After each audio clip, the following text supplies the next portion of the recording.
Coming up on Tech News Weekly, Jason Howell and I have a great show planned for you. First, we talk to Sherr of CNET about Sony's decision to acquire Bungie. Then we kind of compare that to the decision by Microsoft to acquire Activision Blizzard and look at the state of things in gaming. Then Protocol's Janko Roettgers stops by to talk to us about virtual squatters. Yeah, there's sort of this virtual space for property acquisition that you may or may not know about. And I'm sort of looking around wondering if somebody else is living in my home. Then we celebrate and also sort of say a bit of a goodbye to Wordle after its acquisition by the New York Times before rounding things out with quite the drop for Facebook/Meta as the company loses quite a bit of money, both internally and then also stock-wise after its announcement. Stay tuned. Podcasts you love. From people you trust. This is Twit.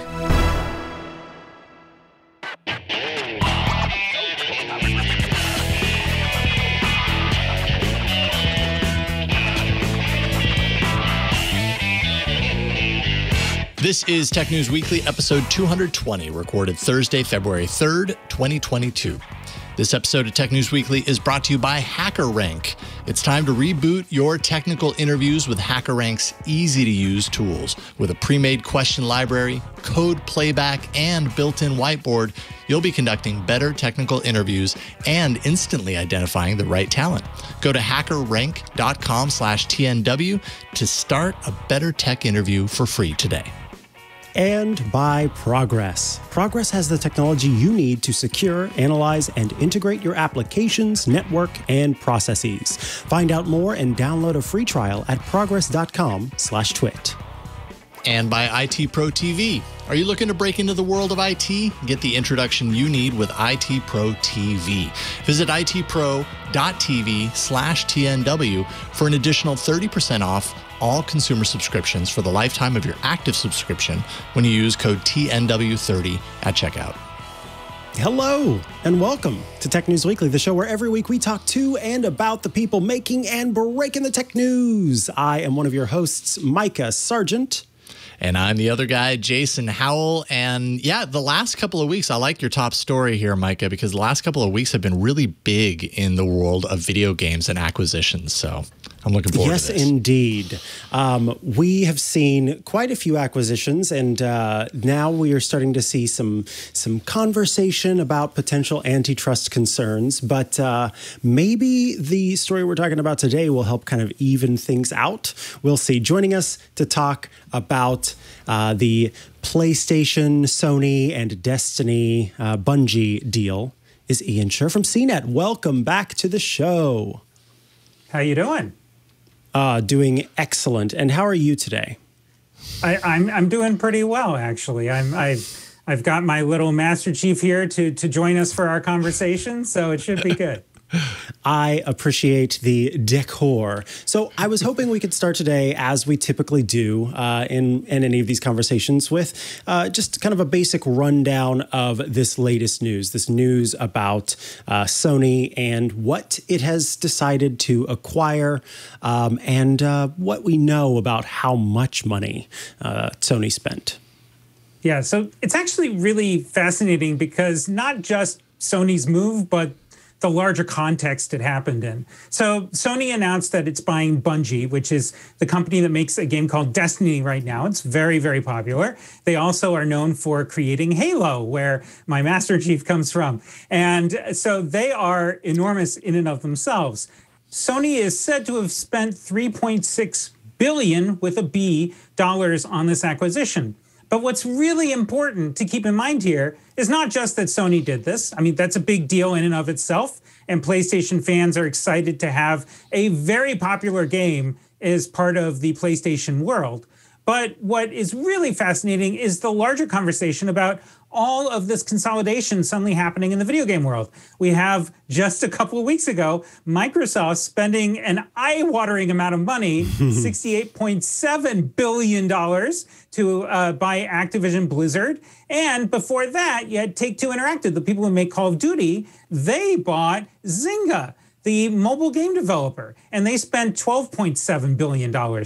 So it's not just that this happened, it's that suddenly we've got a huge amount of people trying to take control and get their power consolidated around the video game industry for a lot of reasons. And it's really fascinating to watch. Absolutely. And now there's one clarification that I hope you can make for us, because I think some people will be a little bit confused. Sony bought this company that makes Halo, yet Microsoft is known for its the ongoing Halo franchise, and also for using the name Cortana for its own assistant. Can you explain what's going on there? Sure. Did Sony just buy Cortana out from Microsoft? No, Microsoft would never let that happen, I think. So what happened was that Bungie has been owned by many companies over the years. So if you go back in time, they were actually bought by Microsoft right before the first Xbox came out. And that Halo game was the Halo product for the Xbox. And that was what they built for many years. And then they actually split off from Microsoft, but left Halo under Microsoft's control. So Destiny made Halo, but it no longer develops Halo. And they went on and they created Destiny, which they now create and develop and keep running. So this is one of those very few times when you have a developer where it matters whether they made it or they develop it. And that they just get to say, we created Halo. They don't get to say anything more than that now.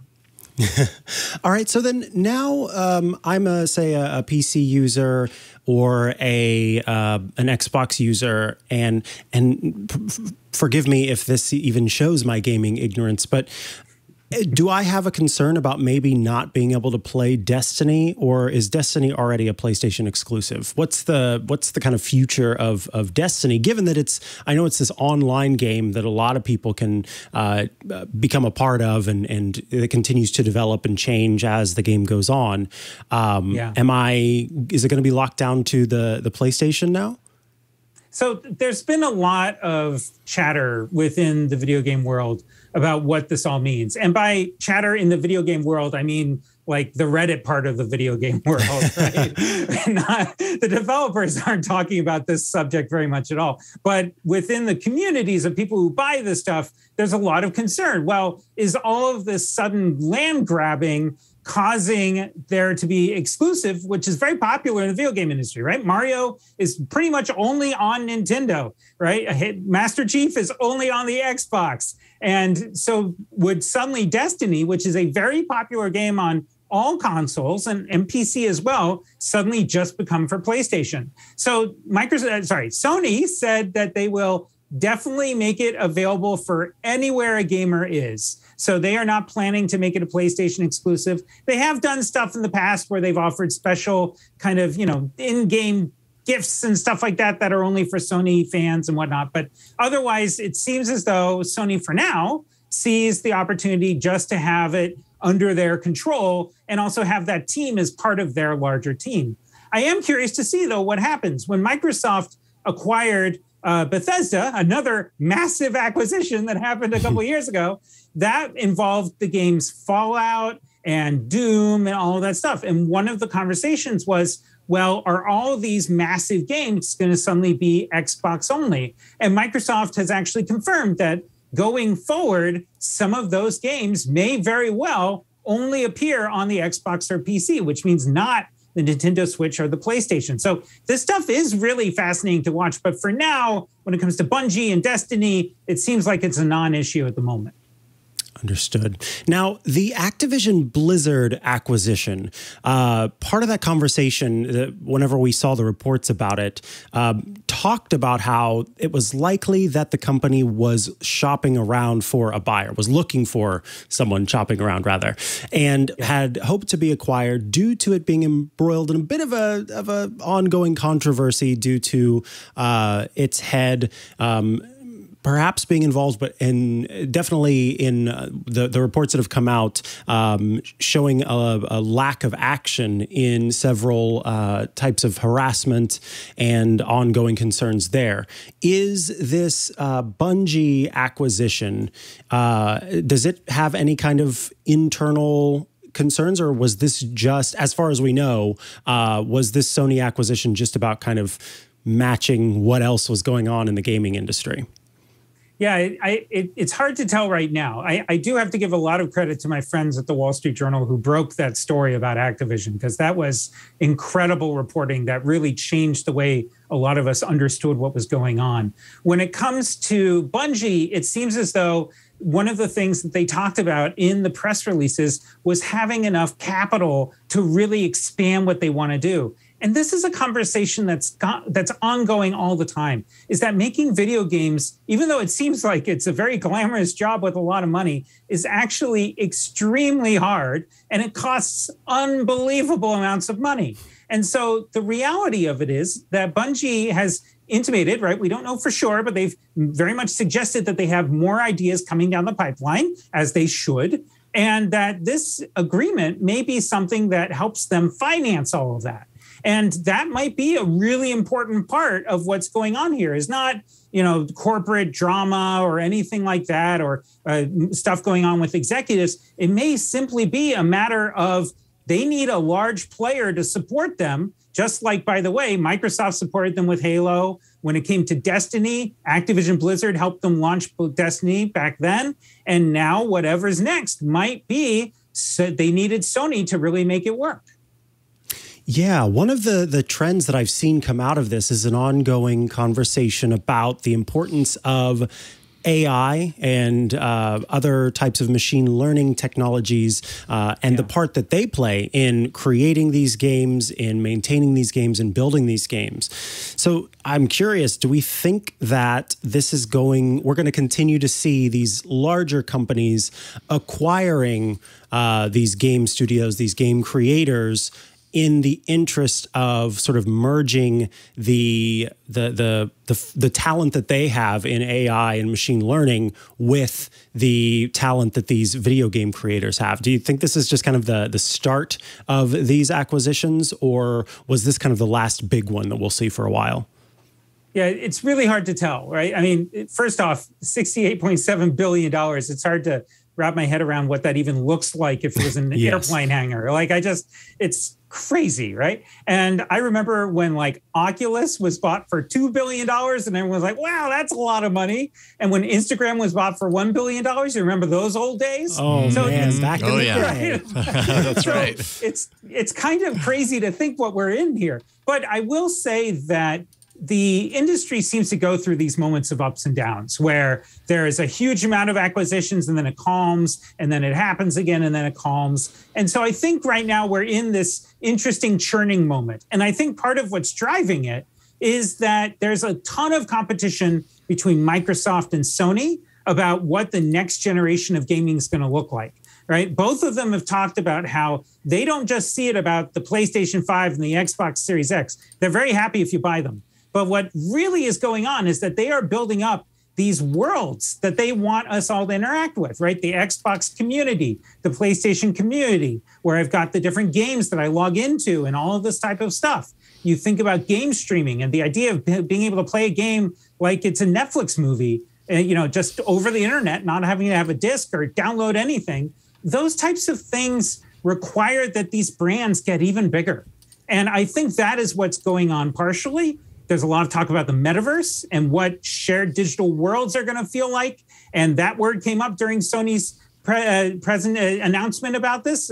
They'd be crazy not to mention that word. But we're starting to see kind of the tech industry is starting to kind of come together around the video game industry, because there's this feeling, whether or not it happens, I'm curious, but there's this feeling that video games are part of the next big step of the tech world. And that is where I think Sony's money is really headed. Now, I know you're not first and foremost a policy guy, but there was a report, I think it was earlier this week, it may have been last week, that said the FTC, instead of the Department of Justice, might be put in charge of reviewing the Microsoft and Activision Blizzard acquisition to see if that's going to go through. And there are back and forths on whether it will end up getting a pass. I'm curious what you think about this Sony acquisition and the Microsoft acquisition. Do you have any predictions you want to make on if these will end up going through, or if there's going to be a concern about monopoly or other antitrust issues? Well, first off, there's definitely a concern without question. It is worth noting that the FTC and the DOJ split up a lot of this type of stuff. So the FTC takes some of them, the DOJ takes others. So just because it's the FTC, I'm not reading too far into that. But it is worth noting that especially the head of the FTC has been very vocal about the tech industry and concerns about larger conversations around monopolies and power.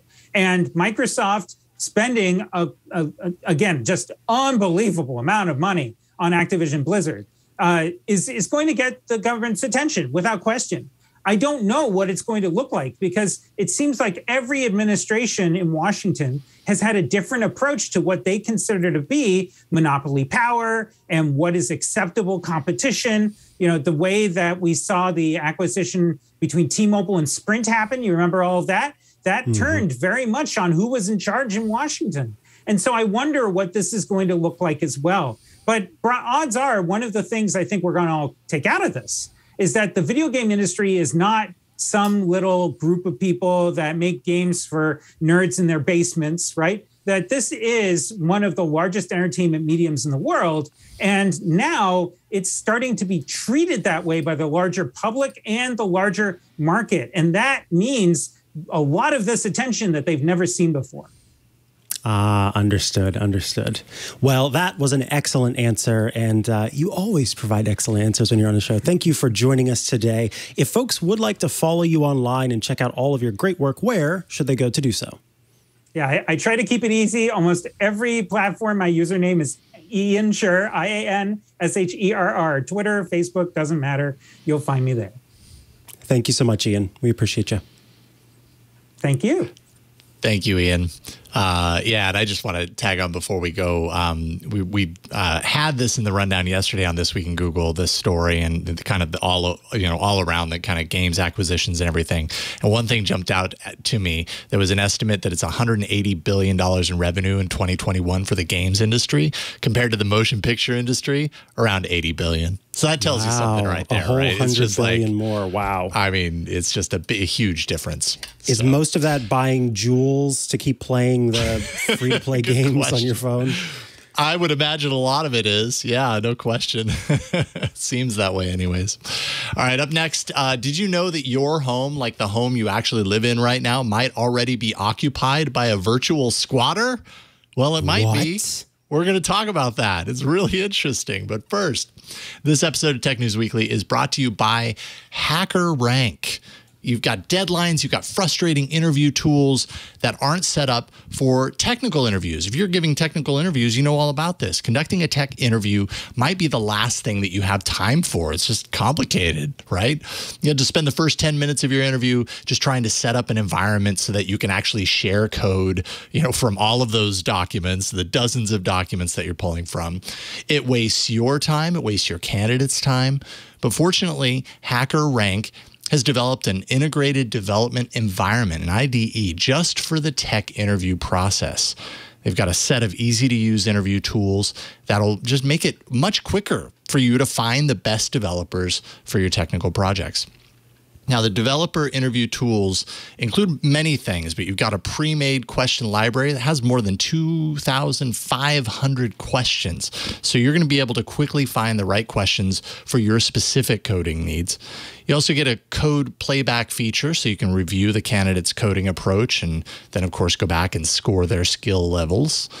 You've got a built-in whiteboard, so you can collaborate in real time, see how the problems are solved, that sort of thing. And overall, it's all about rebooting your technical interview process. And you can do that with HackerRank. Click, interview, done. Start using HackerRank for free today, and you'll see how much better a technical interview can be. It's time to reboot your technical interviews with HackerRank's easy-to-use tools. With a pre-made question library, code playback, and built-in whiteboard, you're going to be conducting better technical interviews and instantly identifying the right talent. Just go to hackerrank.com/TNW and do that. You'll start a better tech interview for free today. That's hackerrank.com/TNW. And we thank them for their support of Tech News Weekly. All right. So there's the real estate market, right? That we all know and we're very familiar with at this point. It's been around for kind of a long time. And then there's the virtual real estate market. And then if you want to go kind of even deeper, there's the virtual real estate market that's based on actual real estate, which, you know, can get a little confusing. But I would guess get used to it, because it really seems to me anyways, this is the kind of the foundation of this burgeoning metaverse that we're all supposedly going to be spending a lot of time with sometime in the future. So joining us to talk about this kind of confusion around what real estate is in the virtual world, and especially when it's tied to your own home, is Janko Roettgers from Protocol. Welcome back to the show. Thanks for having me. Yeah, it's great to get you back. And I love this story because, A, I didn't know about any of these experiences, these games, whatever you'd like to call them, prior to reading this.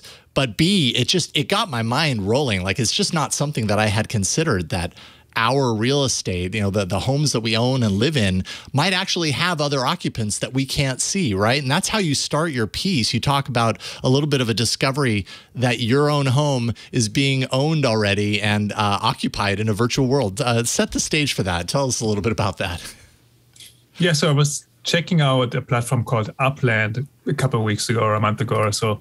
And Upland is basically a Monopoly game that plays out in the real world. So instead of using a traditional game board, they use maps of real cities where you can then buy and trade properties tied to real addresses.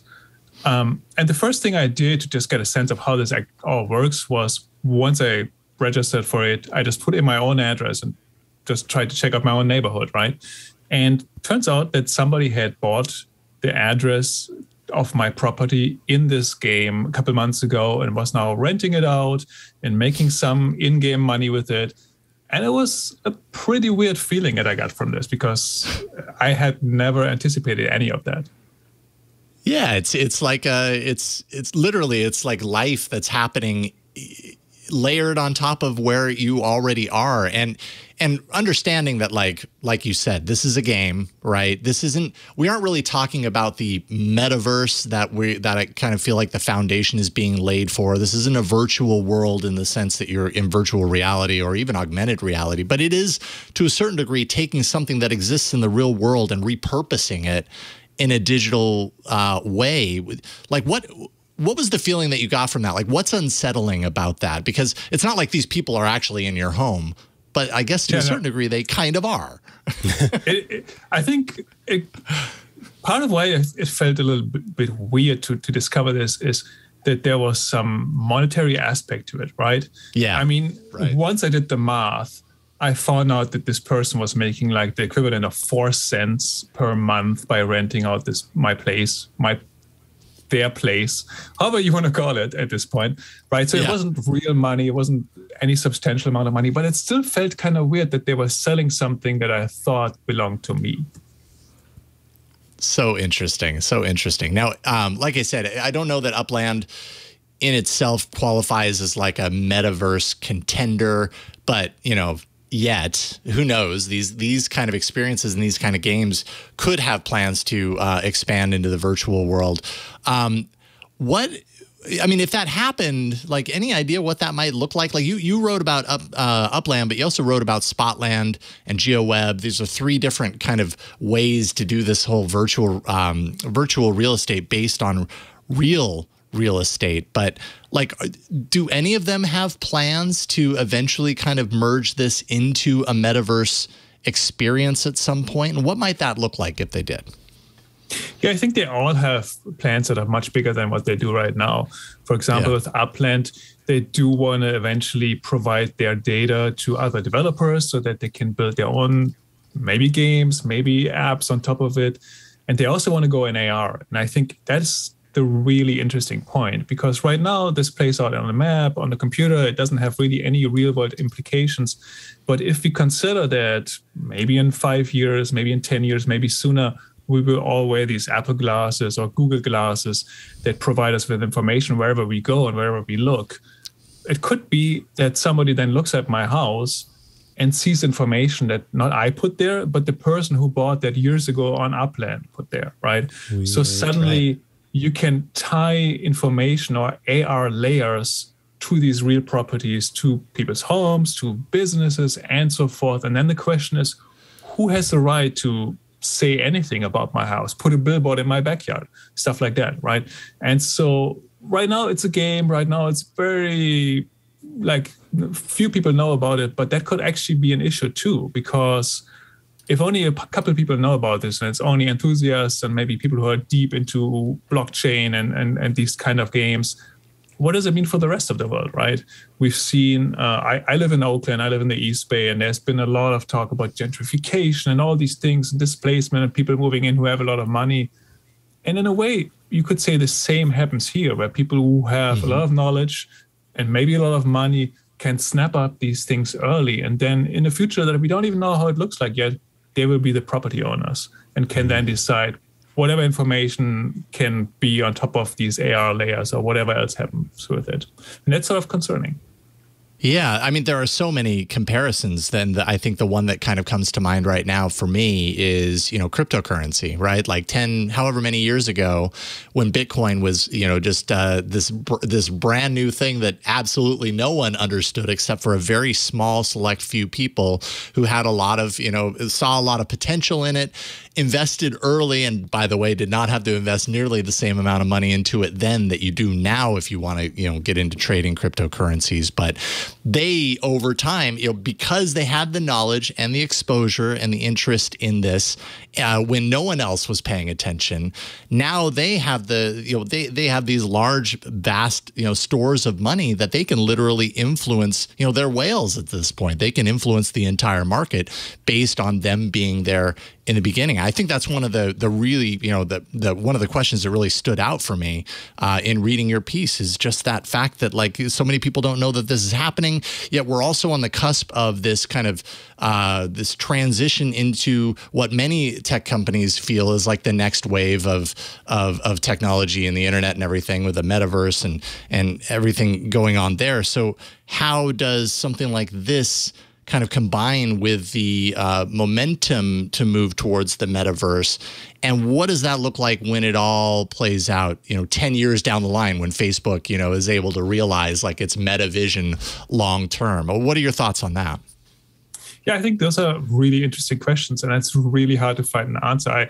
That was one of the reasons I wrote this story. I really wanted to know, well, first of all, I wanted to know whether I should do anything about that guy who bought, or that person who bought the AR layer or the virtual layer to my house, and whether I could do anything. Like, what's the legal situation? So I talked to a law professor, and he was kind of stumped by all of this and said, there is no analogy to this. There is no case law I can point to.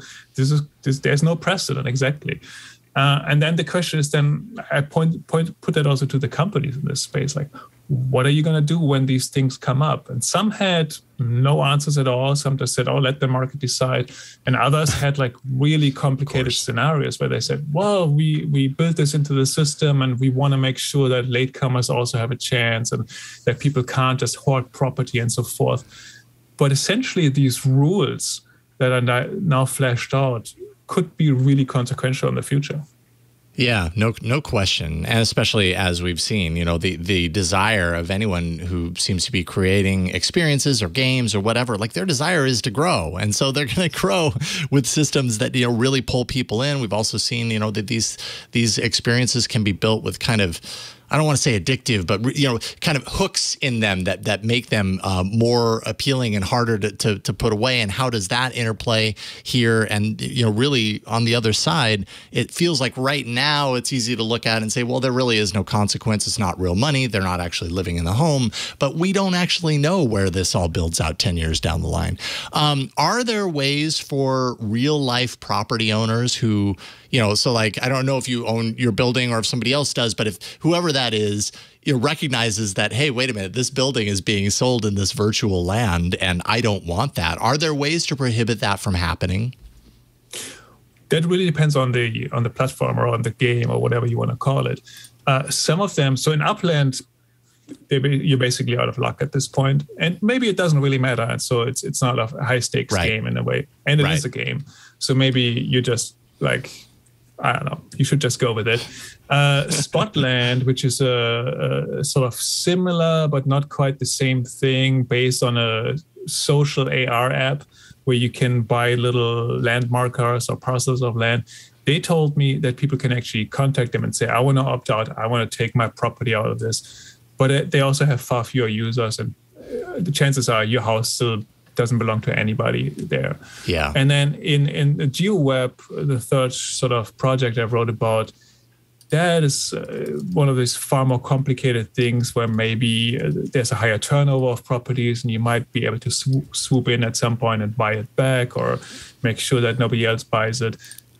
So there is no clear answer to this, but you might just want to have to check out what happens to your house right now.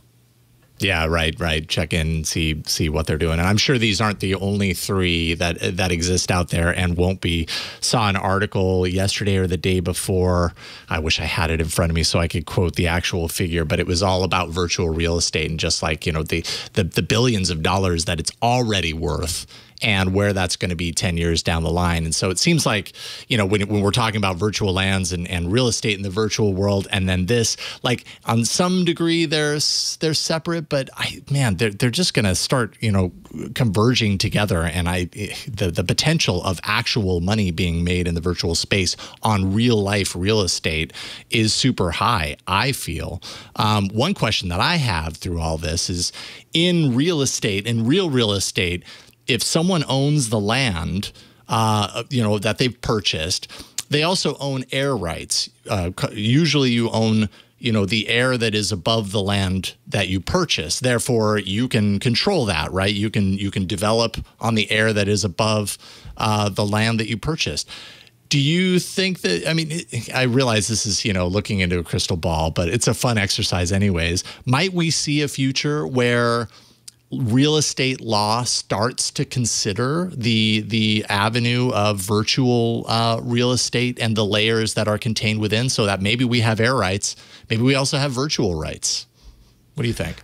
That's certainly an option. I don't know if the law will catch up with it quickly enough. Yeah, and that seems pretty advanced.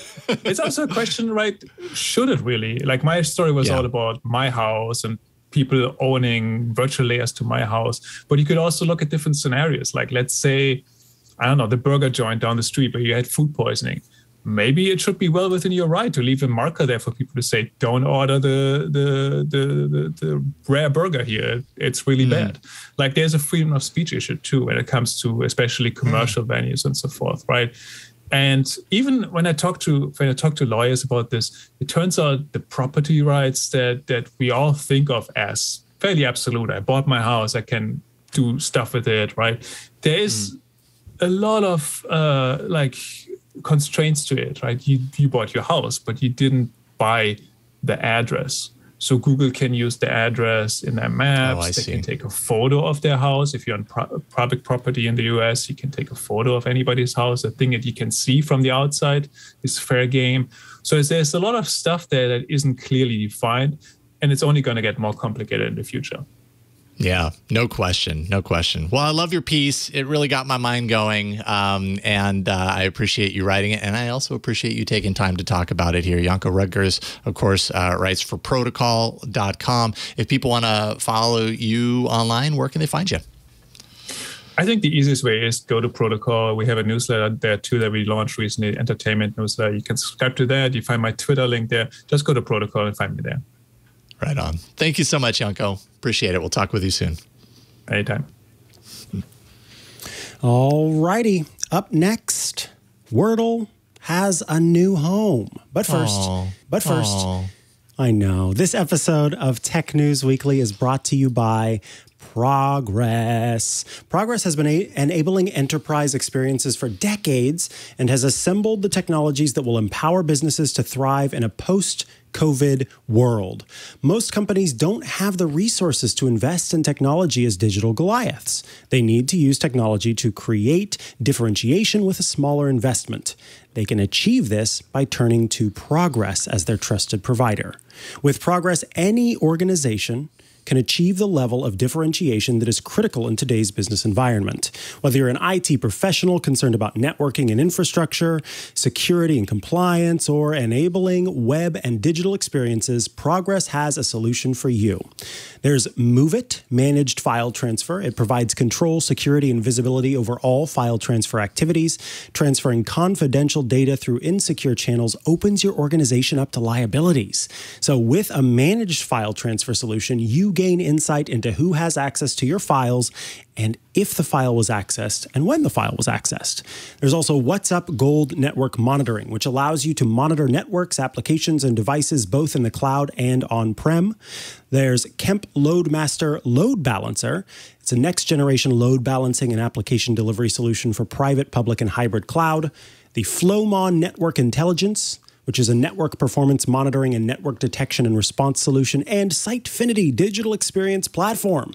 So you can build digital experiences across channels that improve business agility and foster personal relationships with visitors. Progress, as you can tell, has the technology you need to secure, analyze, and integrate your applications, your network, and your processes. Find out more and download a free trial at progress.com/twit. Don't miss out. Visit progress.com/twit for your very own Progress swag bag.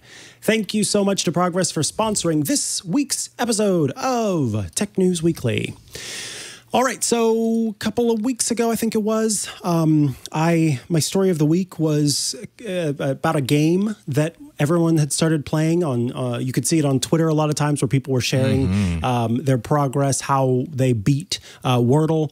And one of the things that had come up at the time was people were being a little cheeky about it. They were sharing their score and the word Wordle, but they weren't really telling people where to find it. And as time went on, there were a lot of different ways that folks were creating apps and creating all of these different websites and whatnot to mimic Wordle. And so you would maybe come across like a clone, a fake one, something that wasn't the real thing. So I was very adamant on anytime I talked about Wordle, doing my best to answer anyone's questions or share the link to the site. It was a website, not an app or anything like that.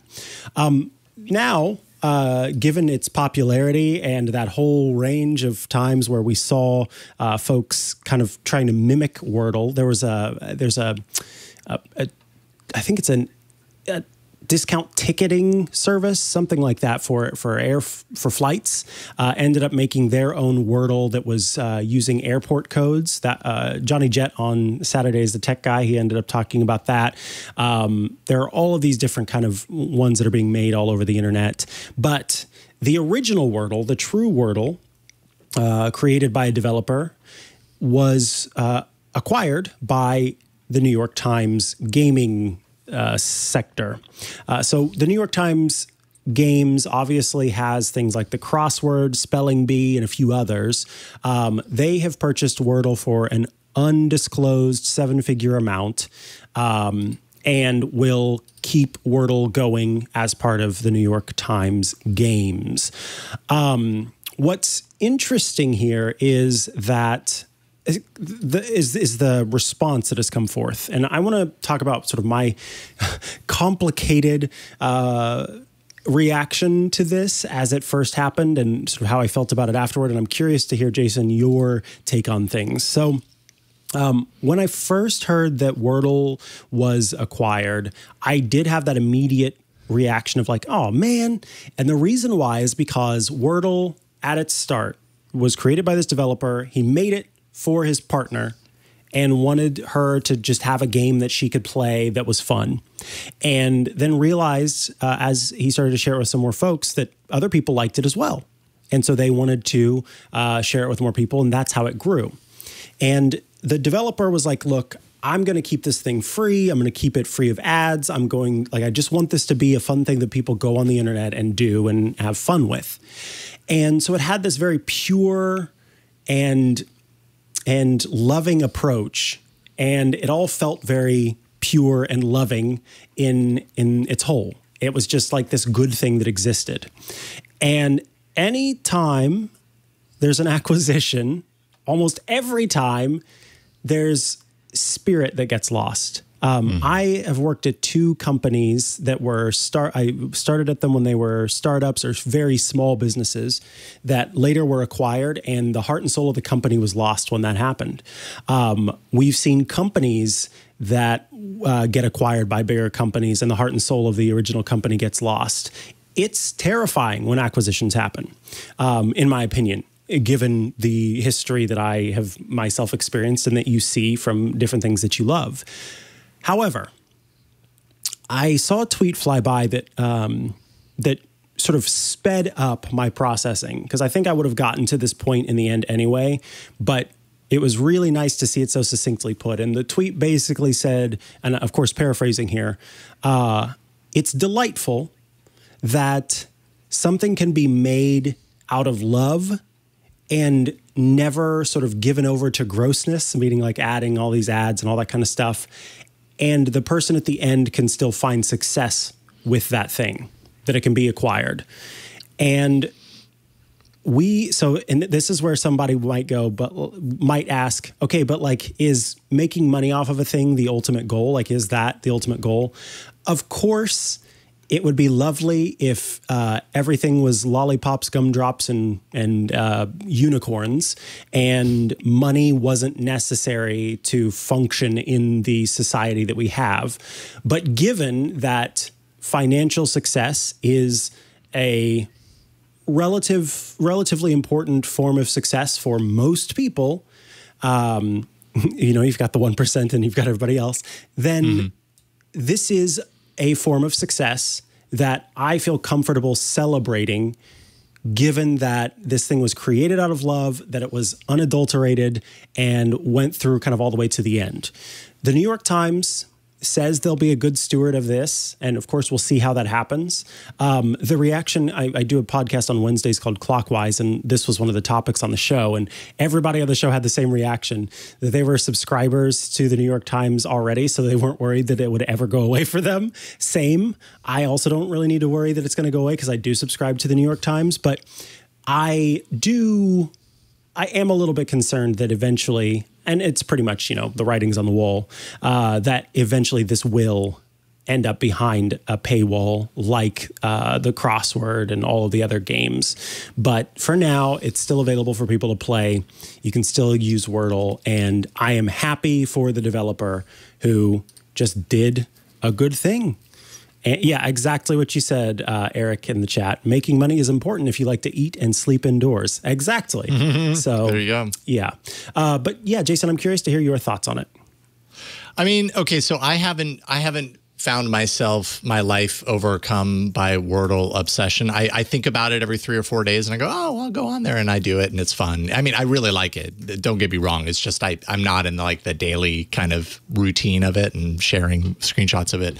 At the end of the day, for me, what matters most is that if someone makes something and, it takes the world by storm, and, ultimately at the end of the day, I love how this was made. Like the person behind this, you know, the reason Josh Wardle is his name. I only just now realized that his name was so close to Wordle. Oh.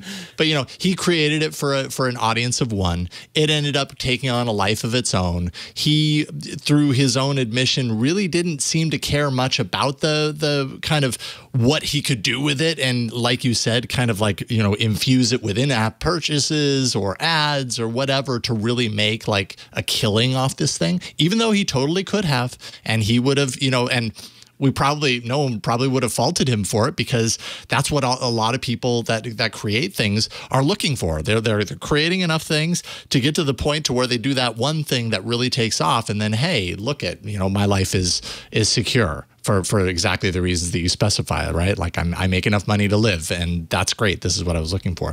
Instead, he chose to sell to New York Times, so he did get some compensation for it. From what I read, it was a lower six-figure deal, so who knows what that is? But it's not like, let's just say it's not like life-changing money, right? Like it's not millions upon millions of dollars that are going to completely correct you.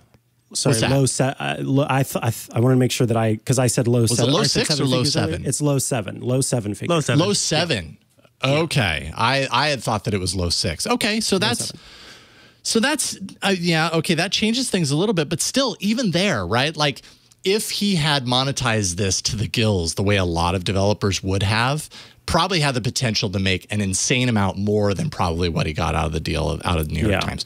But still, chose to go with the New York Times because he was influenced by the New York Times games section. So it's kind of like a returning home for the game, right? And also, like, that's enough. Apparently, that's enough for him to feel justified and valued. And at the end of the day, that's kind of my point, is I just want, if somebody makes something, I want them to feel like their work is valued. And if this deal is something, you know, where he feels that, then fantastic. He did the right thing. I don't know what the New York Times are going to do with this. I do know that I saw articles yesterday that said making sure that you can continue playing Wordle is as easy as right-clicking and saving it, because it runs entirely in the browser, including the entire dictionary. Nothing's being pulled from the cloud. So if you really want to be sure that you have this like pristine version of Wordle, it's pretty easy to do. But I don't know. I like the New York Times and I appreciate the New York Times, so I hope that they kind of keep it as pure as possible. Yeah, and there's also the fact that given its continued popularity, we don't know what kind of money he was having to pay behind the scenes to keep like that totally web page up. Right. And right. if it was getting to a point where it was like, I'm gonna have to take this down because it's too popular, and I can't afford to keep it running, or I can make some money and also give it to someone who can keep it running for a longer period of time. That's another factor. So totally, this could be for the sake of keeping Wordle alive, which I think is great. Yeah.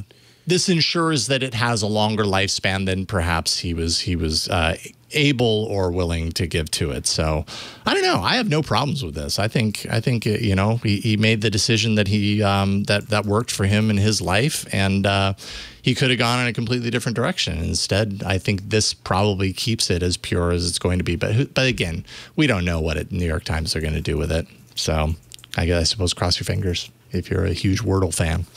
Yes, indeed. Fingers crossed. That they care for it. I would like to have it in an app, so that will be nice. I imagine it'll end up coming to the App Store officially, which would be good. Oh, yeah. I would be surprised if it didn't. Yeah. Cool. Well, congratulations to him for that. Yes. And yeah. So up next, I'm going to talk a little bit about Meta's big plunge. And I'm not talking about like a good plunge, like you're plunging into the water, having fun by the beach or whatever. This has been not a very good plunge the last 24 hours for Meta. But first, this episode of Tech News Weekly is brought to you by IT Pro TV. We love IT Pro TV. They're doing for IT what we do for technology, right? Creating amazing content around it. And if what you're looking for is an IT education, you can't do much better than IT Pro TV. If there's one thing that everyone knows about IT, it's that it's constantly evolving.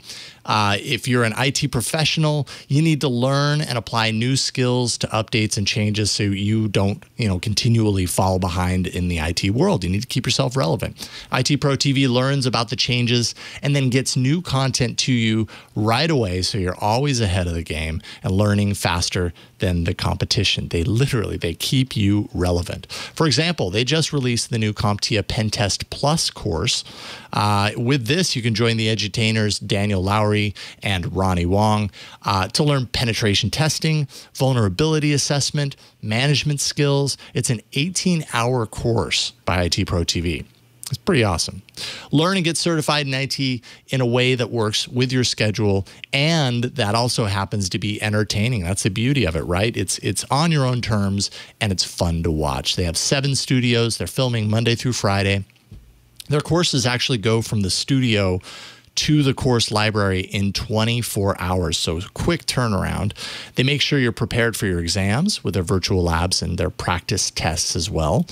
IT Pro TV's monthly theme, they've been doing this lately, different themes for every month. In February, it's hacking. They actually have 2 webinars that you can catch. Blueprint for a successful pen test.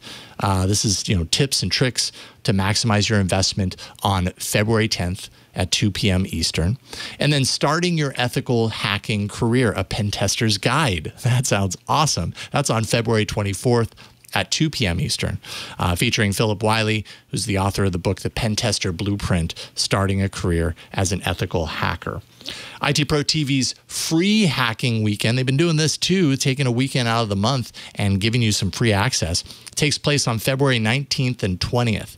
And courses that will be free for IT Pro TV members include Comptia Pen Test Plus, that's PT0002, Hands-On with Hacking, Certified Ethical Hacker, that's CEHV11. Penetration Testing, Tools and Techniques. There's also Linux Shell Scripting, the basics, a whole bunch to choose from on that free weekend. And don't forget, your IT team needs to level up and enjoy the journey. Check out an IT Pro TV business plan for your team today. If you're looking to break into the world of IT, get the introduction that you need. You can get it with IT Pro TV. Visit itpro.tv/TNW. Make sure and do that. That way they know that you heard about it through Tech News Weekly. You'll get an additional 30% off all consumer subscriptions for the lifetime of your active subscription when you use the code TNW30. So itpro.tv/TNW. And then once you're there, use the code TNW30. That way you'll get the additional 30% off for the lifetime of your active subscription. IT Pro TV, they're awesome. Check it out for yourself. Build or expand your IT career and enjoy the journey. And we thank IT Pro TV for their continued support of the Twit Network and Tech News Weekly. All right, so it appears it's not all wine and roses for Facebook or Meta or whatever you want to call them. Yesterday, Facebook posted its earnings report. I promise this won't be a boring earnings report update, but there will be some numbers in here. You won't have to do any math. The problem isn't actually that they did poorly, as is often the case, right? Like you see these earnings and you're like, oh, wait a minute, actually, they're making bank. It's just that they projected poorly. And that, of course, as we know, has consequences. They projected 384. They ended up coming in 367 as far as earnings per share are concerned. That's $3.67. Revenue actually ended up a little bit higher than projected, $33.67 billion, versus $33.4 billion. So a little bit up there. But I think what's really important, the thing that I'm kind of focusing on here, is that for the first time ever, Facebook dropped daily active users, 1.929 billion daily users. From 1.93. So not a lot, but when you're talking about the billions, it's actually a lot, and it's a drop for the first time. So that's pretty significant. That's for the previous quarter. And then they saw some, a drop in daily active users as well, monthly active users for the quarter and for the year. And I think what's interesting to me is that this drop in active users isn't really surprising if you're paying attention, right? Like more and more we're starting to see services like TikTok coming along and really in many ways eating Facebook's lunch in one area that's really important, and that's newer, younger users, right? Younger users aren't really finding Facebook as relevant as some of these other social networks. And Facebook is more and more becoming the network for the olds, you know, focused on family and politics and maybe selling a few things and everything. Facebook has Instagram, and I think that plays to a little bit of the younger set, you know, by comparison. But they don't break out Instagram numbers. It's hard to say exactly how much that works in their favor. But again, you know, I mean, let's be real. TikTok is on fire right now. And I would say to a certain degree competing in very similar space as Instagram. So you have to imagine there's a lot of pressure there as well. And we haven't even talked about the metaverse, but I don't know. Does any of this surprise you, Micah? What do you think? So the thing that surprises me, I guess, is that this is happening perhaps sooner than I expected, that the daily active users is going down, because I thought we would continue to see that for a little while before it ever started to dissipate. Facebook is very, very, very good at using emotional manipulation to continue daily active user activity. And because of the just absolute swell of misinformation and disinformation right now, particularly given the pandemic, I was a little bit shocked to see that there would be a drop at all, because everybody loves to share their own conspiracy theories on the platform about how, you know, this or that and the other. So I thought it was going to take until after the pandemic, at least, before we started to see that change. But apparently not. I would also love, I wish that Facebook broke things out, because I would love to know how much is actual Facebook daily active use and how much is Instagram daily active use. I would love to know that. Nice to know that. But yeah, I do think that as far as Instagram goes, TikTok is getting it, because it was interesting just the other day. I was on TikTok and there was a live stream. And one of the things that TikTok has that I think a lot of apps these days have is the built-in ability to add captions or subtitles to your video automatically. And so I don't know if this is true. All I can do is base it on the behavior of this person, which I just found interesting. When I saw I'll explain in just a second what it is, but when I saw them do this, I thought, I wonder, sort of process in my head. But watching a video, and this gal was showing off her collection of like small items, like little minis. And during it, she said, you know, she's talking to the live audience, thank you, blah, blah, blah, blah. And then she goes, and be sure to subscribe here. And she holds up a note. And on the note, there's a printed out icon of Instagram with her username below it on Instagram, but she didn't say it out loud. And so immediately I go, oh my God, I don't know if it's true, but I am sure that she's read somewhere that you shouldn't say the names of other platforms out loud, because TikTok's video processing is already automatically listening for caption's sake. But if you end up saying the name of a different platform, then you might get brought down in the ranks. You know, your video may not be as featured as much. So I found that really interesting, but it made me think about how when I go to Instagram and scroll through on the sort of discover section, most of the videos there have the TikTok logo in them, because it's just videos that the person posted on TikTok, but they're just wanting to sort of spread out their platform. So if it wasn't like, if Instagram didn't have that video stuff, I think Instagram would be doing a lot worse. It is because of that they get those daily active users still, because people are going from TikTok to their Instagrams to post them there too. So yeah, I do think that Facebook is in a bit of a running up against kind of first daily active users in general. You can only get so many, but also is running up against a shift in interest. And I think that that's part of why it's trying to stake its claim in the metaverse and be one of the companies that sets the foundation for the metaverse, in the hopes, it's a gamble, that they will get eyes where they're losing them elsewhere. Yeah, and that's not just a gamble. It's a long-term gamble, right? Like they said, you know, we said earlier, this is like, you know, the metaverse as we envision, you know, this is like a 10-year play, right? So they've got to still continue to be relevant in building this, you know, and the excitement around it and everything for the next 10 years. Speaking of the metaverse, this is the first report where they've actually broke out numbers for their AR and VR division. Reality Labs is what they call it. And they disclosed that for the previous year, they lost $10.2 billion in that group, $6.6 billion lost the year before. But they've also been putting a lot more into that group. And you know, they made no claims that like this was going to be a huge moneymaker, at least here in the short term. So again, not that surprising. But they brought in $2.3 billion in revenue for this quarter. That's up from $1.1 billion in 2020 entirely. So obviously upward movement general there. revenue? General revenue based, I wonder how they made money into that division. That's a good question.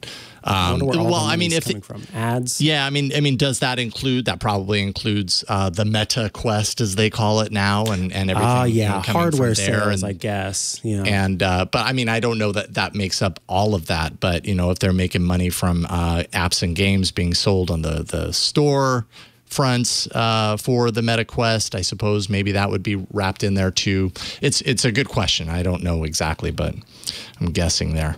But yeah, staying relevant for the next 10 years while they build up, and hoping that, like you said, it's a gamble. If 10 years goes by, is this metaverse, their version of the metaverse, is this the thing that people like? Is it going to be as essential as they want to believe that it will be down the line? But no matter what, it's having an effect on the company, right? Stock dropped 25% overnight. Which, by the way, Bloomberg said could be the single biggest market value drop ever. I mean, that's a huge number. $200 billion in value wiped out overnight. Okay, that's wow. When you put it that way, wow. Insanity. Yes, right. 25% losing 25% value doesn't mean anything until you have the actual, you know, value behind it. That's $200 billion. So, insane. So I don't know. I bet they did. They're like, can we like never report a drop in daily active users ever again, please? So anyways, we'll see what this means. You know, can these, if this kind of attrition happens every quarter for, I don't even know how many years, like, do they just continue business as usual? Oh yeah, that's just the price we have to pay for the 10-year vision. Or do they make some big changes to that vision? Yeah, I don't know, but it's interesting nonetheless. Wow. That's a huge drop in value. That's gigantic. My God. Yeah. So, anyways, I'm glad I don't own a public company. That's for sure. Yeah, that would make your heart skip a beat, I think, a little bit if you were heavily invested in Meta and that happened. Be like, wait a minute, what just happened to me? Anyways, so that's my story of the week. I'm sure we'll hear more about this every single week for the rest of our lives. They'll still be here. They may be losing daily active users, but they'll still be here. Right. They'll still figure out a way to do that. All right. So we've reached the end of this episode of Tech News Weekly. Always a lot of fun talking through this stuff. And I'm just now realizing so much of today's show had to do with gaming and virtual and everything. So just an observation. I enjoy that. So hopefully you do too. Twit.tv/TNW. We do the show every Thursday. You can go there to subscribe to the show in audio and video formats. Also, just want to put it on your radar, twit.tv/survey22. Yes, you can take the Twit survey right now. It only takes a couple of minutes. We don't do anything with this information other than look at it and understand you better, understand what we're doing better, what we're doing right, what we could be doing better. It's all in an effort to enable us and inform us to bring you content that you're looking for. So twit.tv/survey22. Answer as much or as little as you like, and we appreciate that you do that. Thank you. Indubitably. There's another thing we would appreciate you doing, checking out Club Twit. For $7 a month, you just head to twit.tv/clubtwit and you can join the club. What happens when you join the club? Well, you get every single one of Twitch shows ad-free. So you'll be able to listen to each show with no ads. You get the nice little feed of each of the shows. You also get access to the Twit Plus bonus feed. That is a podcast feed that has content you won't find elsewhere, including AMAs, one with Georgia Dow recently. We've had Mary Jo Foley, Jason and I, all sorts of great stuff there, and even more coming up. Ant Pruitt is in charge of that and is always adding awesome new stuff. And then you also get access to the Discord server. If you're going, what is a Discord server? Well, if you ever used Microsoft Teams or Slack, you'll be familiar with the way it looks and works. It's a great place to communicate with other folks and all of us here at Twit as well. If that sounds good to you, twit.tv/clubtwit to check it out. We also heard that some folks wanted to subscribe to individual shows directly. If you are using Apple Podcasts, you can do that. You just go into Apple Podcasts, you look up Tech News Weekly or the Twitch show of your choice, and you tap to subscribe for $2.99.